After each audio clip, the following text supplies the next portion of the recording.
दोस्तों, आज हम एक ऐसी कहानी में उतरने जा रहे हैं जो सिर्फ एक न्यूज हेडलाइन नहीं है। ये असल में उस खेल की कहानी है जो देशों के बीच खेला जाता है, जहां मोहरे सिर्फ नेता या बिजनेसमैन नहीं होते, बल्कि हम और आप जैसे आम लोग भी होते हैं। साल है 2025।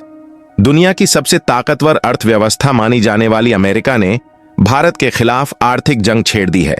और हथियार? गोलियां नहीं, बम नहीं, बल्कि 50% का भारी भरकम टैरिफ। अमेरिकी व्हाइट हाउस को लगा कि इस झटके से भारत की कमर टूट जाएगी, निर्यात रुक जाएगा और दिल्ली मजबूरी में घुटनों के बल आ जाएगी। लेकिन कहानी यहीं खत्म नहीं होती, क्योंकि आगे जो हुआ उसने पूरी गेम बदल दी। दोस्तों, जब हम चुनाव की बात करते हैं तो सिर्फ वोट डालने की मशीन और गिनती की बात नहीं होती। चुनाव एक ऐसा सिस्टम है जिसमें हर नागरिक की आवाज, उसका भरोसा और उसकी उम्मीदें जुड़ी होती हैं। लेकिन सोचिए, अगर इसी सिस्टम के साथ खिलवाड़ हो जाए, अगर किसी ने तय कर लिया कि नतीजे उसकी मर्जी से आएंगे, चाहे जनता ने जो भी वोट दिया हो, तो क्या यह लोकतंत्र रहेगा या फिर यह सिर्फ एक दिखावा बनकर रह जाएगा? आज मैं आपको एक ऐसी कहानी सुनाने जा रहा हूं जो सिर्फ एक घटना नहीं है, ये एक चेतावनी है, एक आईना है जिसमें हम सबको खुद को देखना पड़ेगा। ये कहानी है एक ऐसे चुनावी क्षेत्र की जहां लोगों ने सुबह सुबह लाइन में लगकर, पसीना बहाकर और घंटों इंतजार करके वोट डाले। हर चेहरे पर उम्मीद थी, हर आंख में एक सपना था कि उनका वोट गिना जाएगा और उनकी पसंद जीत कर आएगी। लेकिन दोस्तों, गिनती के आंकड़े अचानक बदल गए थे। जो उम्मीदवार पहले हजारों वोट से आगे था, वो अब पीछे हो चुका था, और जो पीछे था वो जादू की तरह आगे निकल गया। अब सवाल यह है कि यह कैसे हुआ? क्या यह महज एक तकनीकी गलती थी या फिर इसके पीछे कोई सुनियोजित चाल थी? गांव के बुजुर्ग कहते हैं, बेटा, यह तो पहले से लिखा हुआ खेल था, बस हमें बताया नहीं गया। और सच मानिए, उनकी आंखों में जो बेबसी थी वो किसी भी कानून की किताब में नहीं लिखी मिलती। इसी बीच कुछ स्थानीय पत्रकारों ने जांच शुरू की। उन्होंने पोलिंग बूथ के सीसीटीवी फुटेज, मतगणना के रिकॉर्ड और ईवीएम की मूवमेंट को खंगाला, और जो सामने आया वो किसी थ्रिलर फिल्म से कम नहीं था। 1951 में भारत के चुनावी ढांचे को मजबूत करने के लिए कई अहम कानून बनाए गए थे। इनमें से एक कानून था representation of the people act, यानी जन प्रतिनिधित्व अधिनियम। इसका सीधा मतलब यह था कि चुनाव प्रक्रिया को पारदर्शी, निष्पक्ष और कानूनी दायरे में रखा जाए। लेकिन यही कानून आज फिर से चर्चा में है, और वजह है राहुल गांधी का हालिया बयान। अब आप सोच रहे होंगे, आखिर इस कानून में ऐसा क्या है जो इतने साल बाद भी नेताओं के बयानों पर ब्रेक लगा सकता है? दरअसल इसमें साफ लिखा है कि कोई भी उम्मीदवार या राजनीतिक पार्टी चुनाव प्रचार के दौरान ऐसी भाषा का इस्तेमाल नहीं कर सकती जो नफरत फैलाए, हिंसा भड़काए या किसी खास समुदाय, जाति या धर्म को निशाना बनाए। और यही वो जगह है जहां राहुल गांधी फंसते नजर आए। उन पर आरोप है कि उन्होंने अपने भाषण में ऐसे शब्दों का इस्तेमाल किया जिन्हें चुनाव आयोग ने अशोभनीय और कानून के खिलाफ बताया।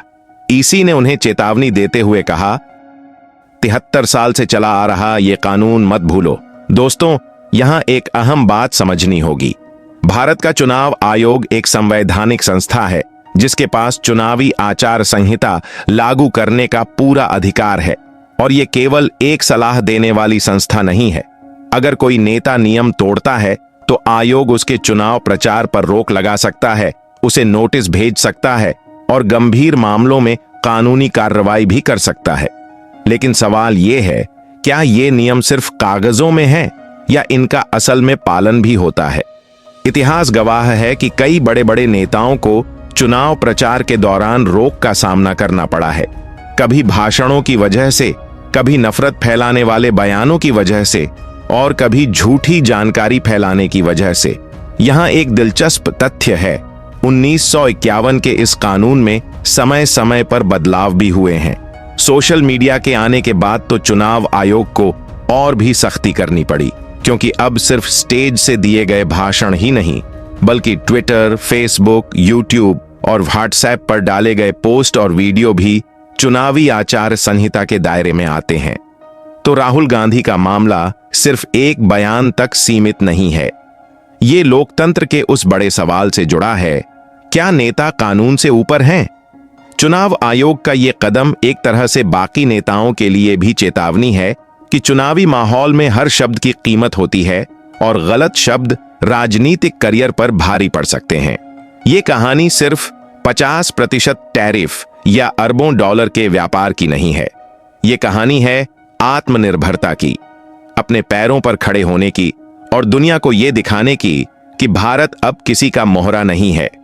अमेरिका को लगा था कि भारत घुटनों पर आ जाएगा, लेकिन भारत ने दिखा दिया कि हमारे पास सिर्फ कच्चा माल ही नहीं बल्कि दिमाग, ताकत और हिम्मत भी है।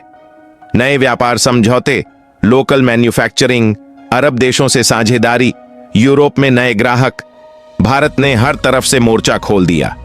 और सबसे बड़ी बात, यह सिर्फ सरकार की जीत नहीं थी, ये किसानों की जीत थी, मजदूरों की जीत थी, छोटे व्यापारियों की जीत थी, क्योंकि असली ताकत उन लोगों से आती है जो दिन रात काम करके इस देश की रीढ़ मजबूत करते हैं। दोस्तों, याद रखिए, दुनिया में जो भी खेला जाता है वो सिर्फ पैसे से नहीं जीता जाता, वो जीता जाता है इरादे से, रणनीति से और एकजुट होकर। और इस बार भारत ने वो सबको दिखा दिया। दोस्तों, याद रखिए, दुनिया में जो भी खेला जाता है वो सिर्फ पैसे से नहीं जीता जाता, वो जीता जाता है इरादे से, रणनीति से और एकजुट होकर। और इस बार भारत ने वो सबको